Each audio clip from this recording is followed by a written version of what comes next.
There's a document in this country that most people outside of policy circles have never read. It's not classified, it's not hidden. It's an 8-page memo written by a corporate lawyer in Virginia in the summer of 1971.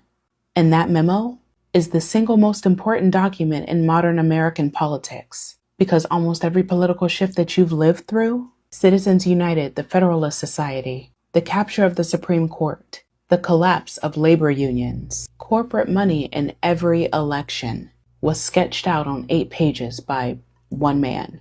It's called the Powell Memo. And once you know it exists, prepare to be uncomfortable. His name was Lewis Powell. He was a 63-year-old corporate attorney from Richmond, Virginia. He sat on the board of Philip Morris, the tobacco company, and spent years arguing in public that cigarettes did not cause cancer.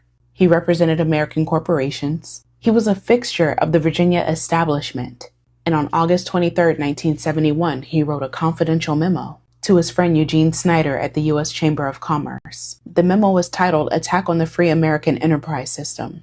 It was marked confidential, which means it wasn't meant for the public. So fast forward 2 months. Richard Nixon nominated Lewis Powell to the United States Supreme Court. The memo wasn't disclosed during his confirmation hearings. The Senate never saw it. The American public never saw it.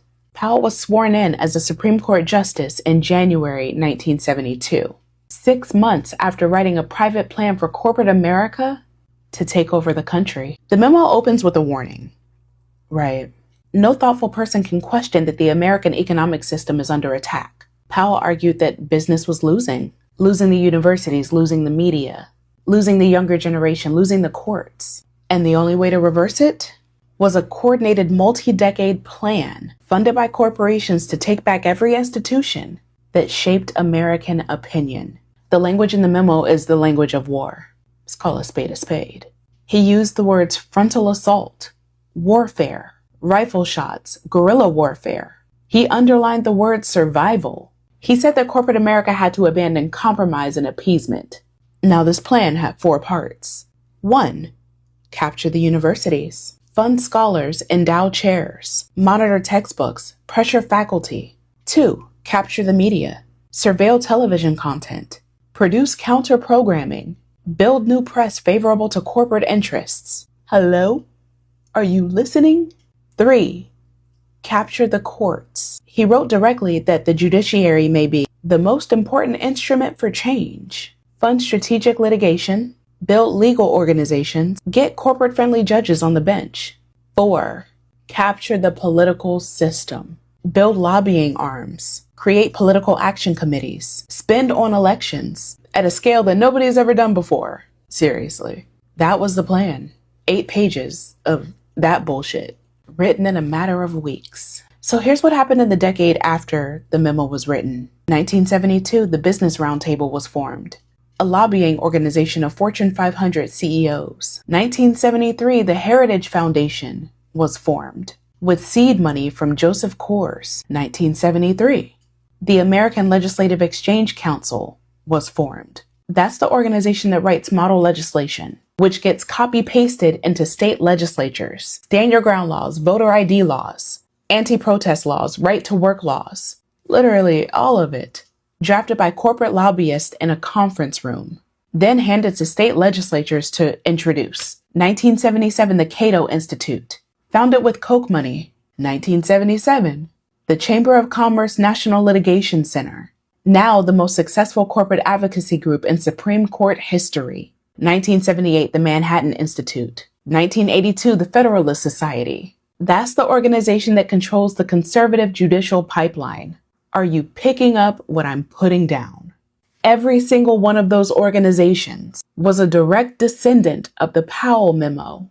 In 1971, there were 175 corporations, right? By 1982, there were over 2,400. 2,400. But I said all that. Here's the part that should stop you in your tracks, though. In 1978, 6 years after he was sworn in, Lewis Powell wrote the majority opinion in a Supreme Court case called the First National Bank of Boston versus Bellotti. That case is the first one that established that corporations have First Amendment rights. The right to spend money influencing elections. Let that sit for a second, right? You can't make this shit up. The same man who wrote a private blueprint for corporate America to take over this country, then went to the Supreme Court and wrote the ruling that legalized corporate political spending. He handed them the weapon he had designed in secret 7 years earlier. In 2010, the Supreme Court decided Citizens United v. FEC was going to be the ruling that opened the floodgates for unlimited corporate money in American elections. The Citizens United majority opinion cited Powell's 1978 ruling over and over again, which means the case that broke American democracy in 2010 was built on the same foundation poured by a man who designed the entire plan in a private memo in 1971. So I just want you to take a minute to think about everything you've ever seen break in your lifetime.